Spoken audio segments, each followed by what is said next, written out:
இன்றைக்கி குரு பௌர்ணிமா. ஸோ பாபாவுக்கு பூஜைகள்லாம் முடிச்சுட்டு நான் உங்ககிட்ட வந்து பேசுகிறேன்.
Hi all, welcome to Vijayamala சக்கரவர்த்தி சேனல்.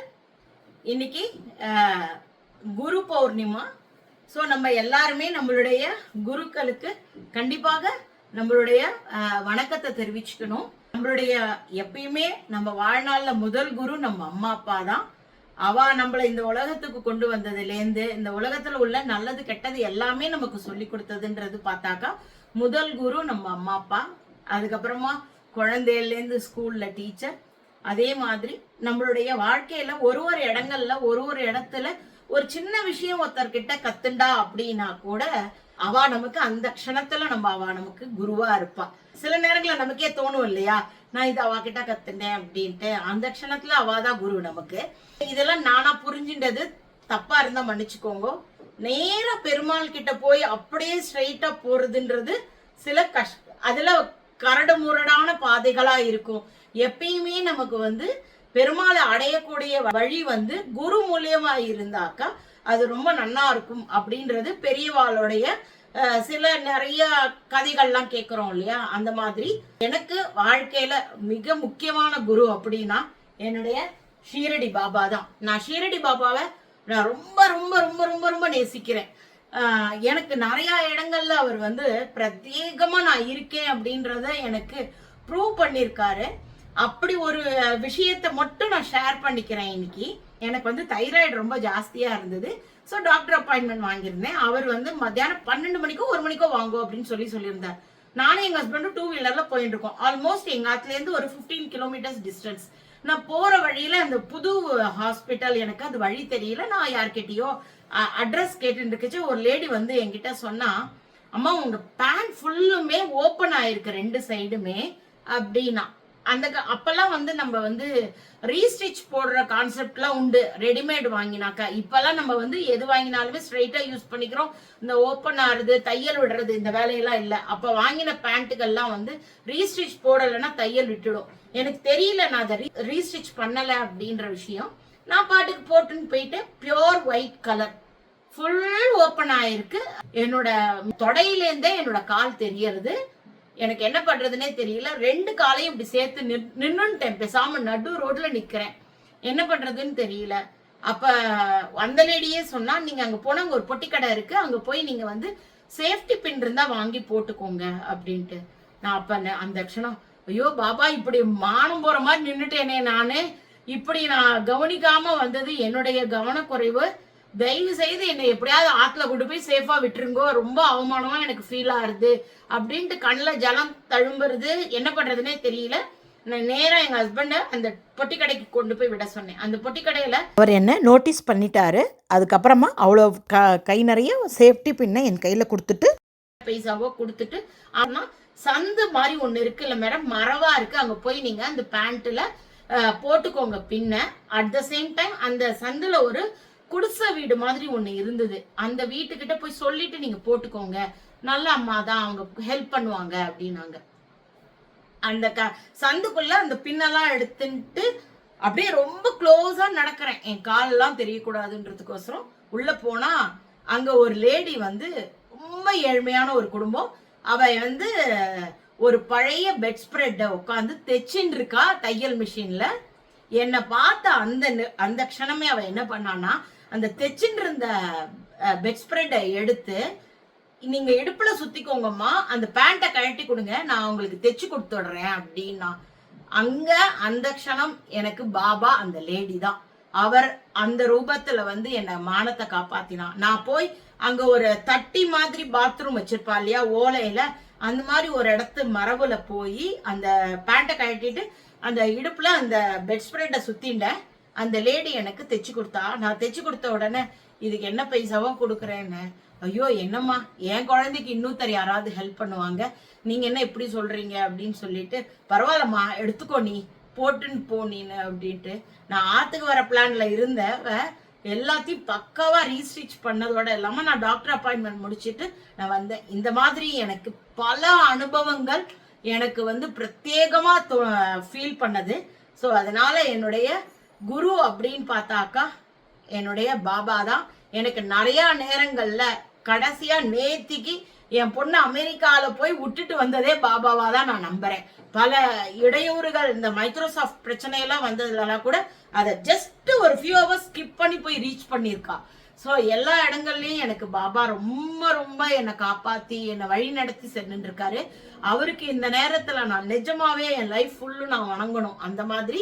ஸோ இன்னைக்கு குரு பௌர்ணிமா அப்படின்றதுனால நான் இங்க வந்து நான் வித்யாராணிபுரம்ல வந்து பாபா கோவிலுக்கு போவேன். இன்னைக்கு நான் பாபா கோயில்ல தான் போறேன். யூஸ்வலி குரு பௌர்ணிமா அன்னைக்கு கோவில்ல ஃபுல் டேவும் பிரசாதம் ஹெவி பிரசாதமா இருக்கும். ஸோ எவ்ரி இயர் நான் பிரசாதம் அங்கதான் சாப்பிடுவேன். ஸோ இன்னைக்கு உண்டான லஞ்ச் மெனு கோவில்ல உள்ள பிரசாதம் தான் உங்களுக்கு நான் கோவிலையும் காமிச்சிட்டு அட் த சேம் டைம் என்ன பிரசாதம்ன்றதையும் காமிக்கிறேன். உங்களுக்கு போரா ஃபீல் பண்ணீங்கன்னா ஸ்கிப் பண்ணிக்கோங்க, உங்களுக்கு பிடிச்சிருந்ததுன்னா வீடியோவை லைக் பண்ணிக்கோங்க. ஸோ என்னையே பல பேர் சொன்னா எதுக்கு பாபாலாம் வச்சுட்டு இருக்க, பாபாவை எடுத்துரும். இங்கேயே கூட ஒருத்தர் கமெண்ட் போட்டிருந்தா நீ எதுக்கு பாபாலாம் சேவிக்கிறேன்னு. என்னுடைய குரு, என்னுடைய இஷ்டம், என்னுடைய பிரியமானவர், என்கிட்டேருந்து அதை பிரிக்கவே முடியாது. ஸோ என்னுடைய வெரி வெரி லவ்லி குரு வந்து என்னுடைய ஷீரடி பாபா தான். ஸோ நம்ம இப்போ கோயிலுக்கு போகலாம் வாங்க.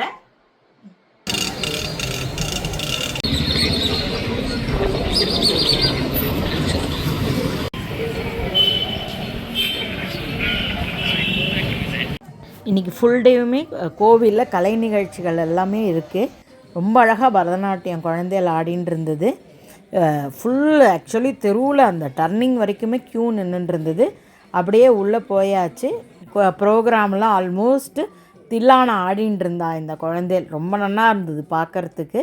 இது ஆனதுக்கப்புறமா அந்த பசங்களை மேலையில் கூப்பிட்டு அதுக்கப்புறமா அதுங்களை கௌரவிச்சு சர்டிஃபிகேட் கிஃப்ட்ஸ் எல்லாமே அவளுக்கு கொடுத்தா. நாங்களும் அப்படியே இந்த மேடையை சுற்றியே கோவிலில் உள்ளே போய் பாபாவை சேவிக்கிறதுக்கு க்யூவில் போயின்னு இருக்கோம் நாங்கள். இப்போ அப்படியே ஆண்டவே இந்த டான்ஸையும் அழகாக பார்த்துட்டே போயின்னு இருக்கோம். இவ்வளோ அழகாக இருக்குல்ல. பரதநாட்டியம் எப்பயுமே என்னுடைய ஃபேவரட், கண்ணுக்கு விருந்து, சொல்கிறதுக்கே வார்த்தைகள் இல்லை, அழகாக இருக்குது பார்க்குறதுக்கு.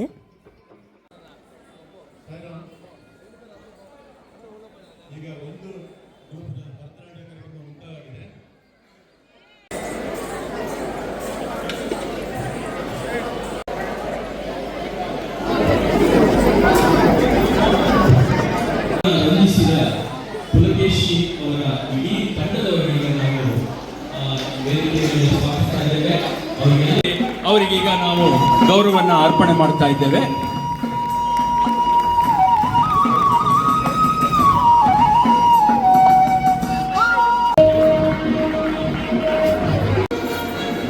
ಸ್ವಾತಿ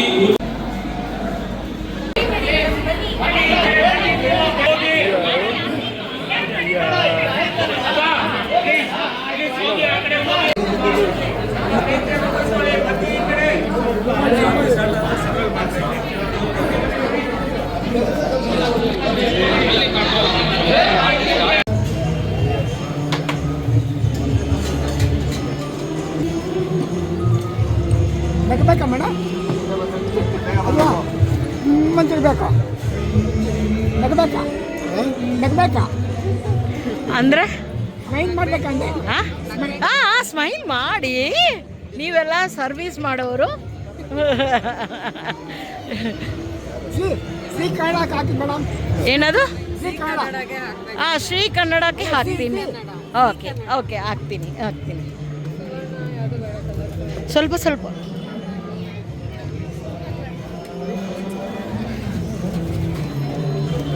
ಬೇಗ ಬನ್ನಿ ದಯವಿಟ್ಟು ಯಾರು ನಿಲ್ಬಾರ್ದು, ಬರಬೇಕು.